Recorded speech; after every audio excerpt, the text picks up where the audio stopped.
Hello all, I'm Ranjana here. We are group number 5 and for the third stage of the project we have taken the topic simulate ECG signals and calculate the heart rate. So let's get into the topic. ECG, also known as electrocardiogram. This is actually the test in which the recording of the electrical activity of the heart is taken from various angles. This helps in detecting heart problems and also in calculating heart rate. Normally doctors do this by placing electrodes over the chest and limbs. There are around 12 leads for the system. 6 of them are limb leads and other 6 are precordial leads. As seen in the slide, these are the two methods of placing the electrodes over the body for the measurements of ECG. The first one is limb leads and the second is precordial leads.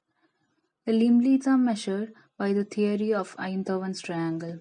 It is actually an imaginary formation of 3 limb leads in which it consists of 2 shoulders and the pubis. As you can see in the screen, this is a normal ECG waveform. It has various intervals and segments marked in it. So an ECG waveform has mainly 3 components. That is the P wave, which represents the depolarization of atria, QRS complex that tells the depolarization of ventricles, and T wave is again the repolarization of ventricles. So as said, an ECG waveform is occurred by an electrical activity. So it is initiated by few specialized cells called SA node, that is a natural pacemaker. When the SA node creates an electrical impulse, the auricle depolarization occurs. After a time delay of around 0.12 to 0.20 seconds, it is passed on to AV node. And when the impulse travels from AV node to bundle of His, the ventricular depolarization occurs and it passes to Purkinje fibers. This is how an ECG waveform is formed. Here in this table, we have shown various electrical activities involved in an ECG waveform along with its time period. Seeing about the abnormalities, it can be detected by variations formed in the ECG waves. This can be due to the variations in heart rhythm or heart rate, and even abnormalities in the shape of the human heart.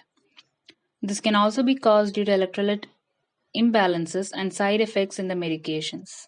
For example, this can be tachycardia, atrial flutter, ventricular fibrillation, and bradycardia. These are the abnormal waveforms. As seen, each waveform has its own variations.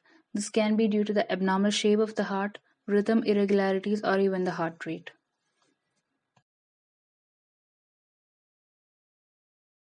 A warm welcome to all. I'm Rishikesh Mahalingam here to describe about the functioning of our project to determine the heart rate.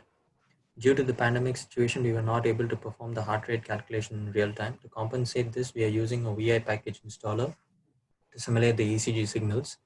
Uh, we can see that this functionality can simulate ECG waves for different time intervals. The ECG simulating block is here.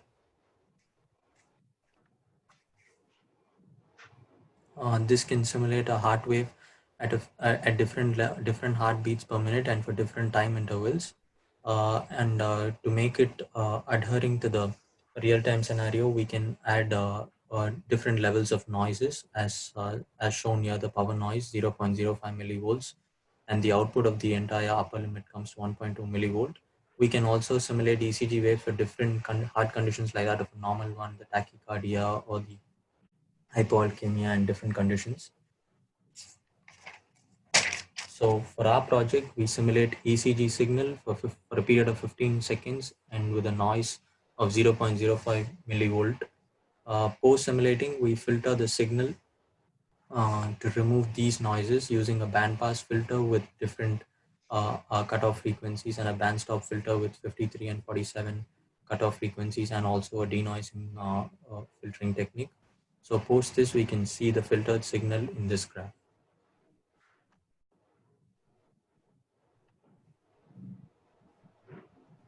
The waveform graph at the bottom shows the filtered signal. So post filtering, the most vital part of this is determining the CWT coefficients, which is performed using the continuous wavelet transform block as shown in the LabVIEW circuit.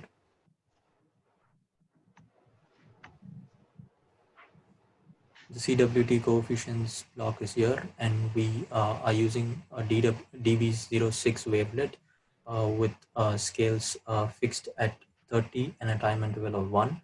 So post this, we are accumulating the CWT coefficients and the scaleogram, and we are displaying it in this graph as seen here. The time intervals are here and the scales are here, and this is the scaleogram which shows the CWT coefficients. And from now on, Jose would take on with the peak detection and the heartbeat calculation part. Thank you. Hi everyone, my name is Josedennis, and I'll be explaining the next part of the implementation.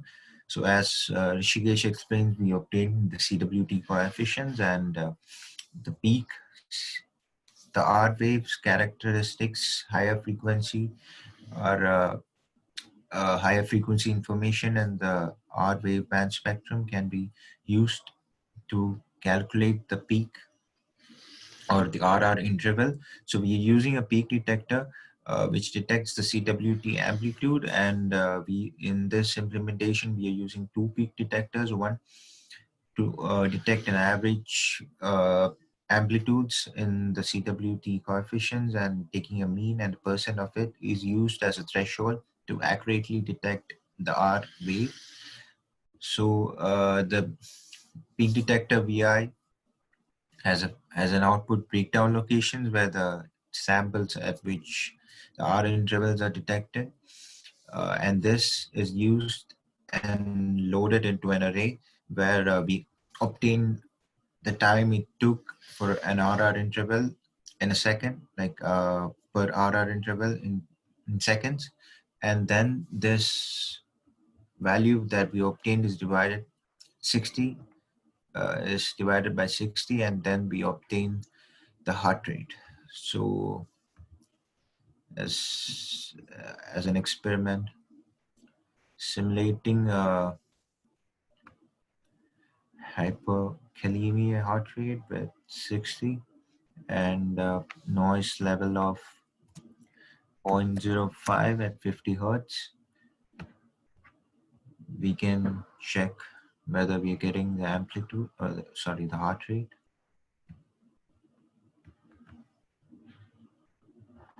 So here, as you can see, the R waves characteristics, higher amplitude and CWT coefficients are used to detect the amplitude, and the amplitudes breakdown locations are detected, and hence we are getting the RR interval time, and we are obtaining an accurate heart rate reading.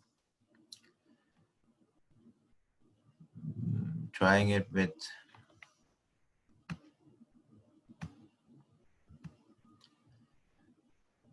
a heart rate of 100.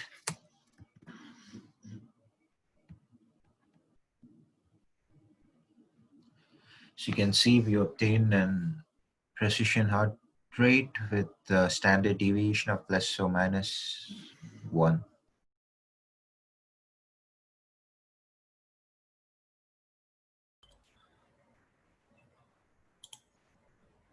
ECG is very useful in clinical area. The surface electrocardiogram is the most common and quickest method to diagnose arrhythmia. However, it is still an assistant clinical examination method. ECG can be very helpful in diagnosing chronic coronary dysfunction and in understanding the damage to the heart muscle. It is very useful to observe the efficacy and the side effects of drugs for treating heart disease and drugs for myocardial damage. But we must be very clear the limitation of ECG. We cannot regard it as conclusive evidence. An electrocardiogram is a record of an electrical activity that is highly sensitive to outside interference, and it is individual. So it is not appropriate to make a decision on the basis of an occasional ACG. We must be sure to include all of the patient's information. Some changes in the electrocardiogram are not specific. The same ECG changes can be seen in a variety of heart disease. A normal electrocardiogram cannot completely rule out heart disease. The normal range of the electrocardiogram is larger, so the criteria for determining most normals are not absolute. In some particular situation, ECG has no diagnostic value. In this stage, ECG signals are stimulated, diagnosed, and analyzed in lab view, and we discuss the significance and the limitation of ECG in clinical area. Thank you.